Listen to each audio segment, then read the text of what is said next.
This episode of the Android Apps Weekly Show is brought to you by Daily Calculator Free.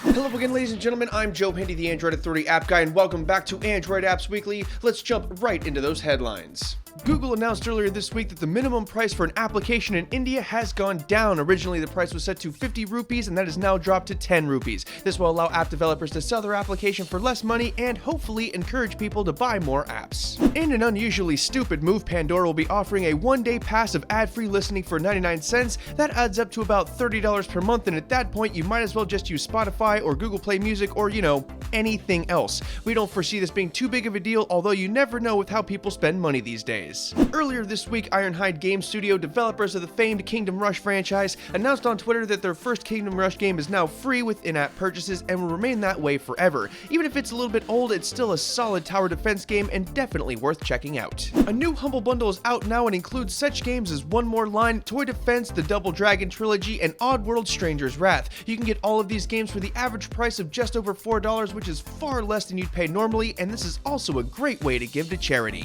Last up this week, it was announced that YouTube has found a way around AdBlock. In a hilarious twist, users of AdBlock and similar applications go from not seeing ads at all to not being able to skip them unless they disable AdBlock. Users are understandably pissed off, and I'm sure the comment section will reflect that.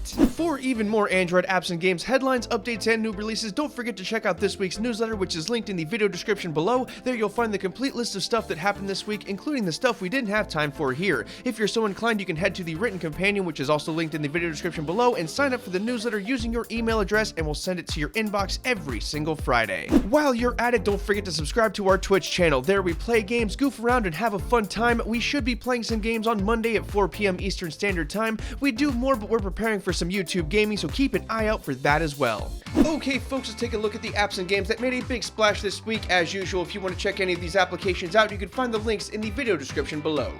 Sunk for Android Wear is, as you'd imagine, a game for Android Wear. In this simple game, you're tasked with sinking all of the enemy battleships using a variety of weapons. The game can be played on either a phone or an Android Wear device, but it seems to be a little bit more fun on the watch. There are also power-ups, different time settings, and even nukes if you want them. It's free to download, but do beware of those release day bugs. VirusTotal Uplink is a newer antivirus application and virus scanner that scans your files and applications on command, or you can have it run in the background. It's well designed and comes with a very small footprint at 1.4 megabytes. I know not a lot of people use antivirus applications, and that's okay, but this seems to be something worth trying out for those of you who do. It is totally free with no in-app purchases. Kill Me Again Infectors is a match 3 puzzle game with some fighting game elements mixed in. Unlike most puzzle games that use these mechanics, this one actually kind of has a storyline. It is a zombie game where you must survive in a world run by zombies, but the cinematic graphics are pretty decent, the mechanics are solid, and it's actually a pretty fun little time waster. It's also free to download if you're interested, but again, watch out for those early bugs.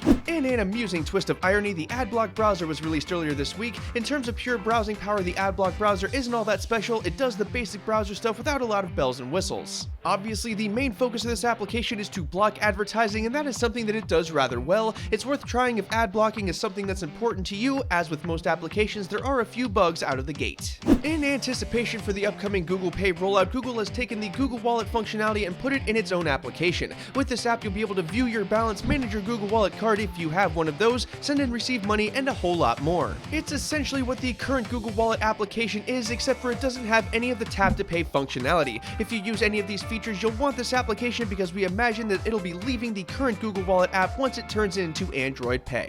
Thanks again for watching the video, everybody, but let's get down to some serious business. This week's Android Apps Weekly is sponsored by Daily Calculator Free. This application was designed to look good and be easy to use, all of which it does extremely well. Some of the features include multiple color themes, the ability to copy the calculation by long pressing, and even some customization options. You can even enable and disable memory buttons, change the keypad layout, and change the display format. It's easy to use and it's totally free with no in-app purchases, or you can pick up the ad-free version for 99 cents, give it a shot, and show your support for the Android Apps Weekly show. Once again, I'm Joe Handy, the Android Authority App Guy. While you're here, why not subscribe to the Android Authority YouTube channel? If you're hanging out for a minute, we have a couple of awesome videos for you to watch right over there, and they're also linked in the video description below for you folks on mobile. Finally, don't forget to check out the written companion, which is in the video description below, and don't forget to sign up for that newsletter or subscribe to our Twitch stream. As always, thanks for watching, everybody, and have a wonderful day.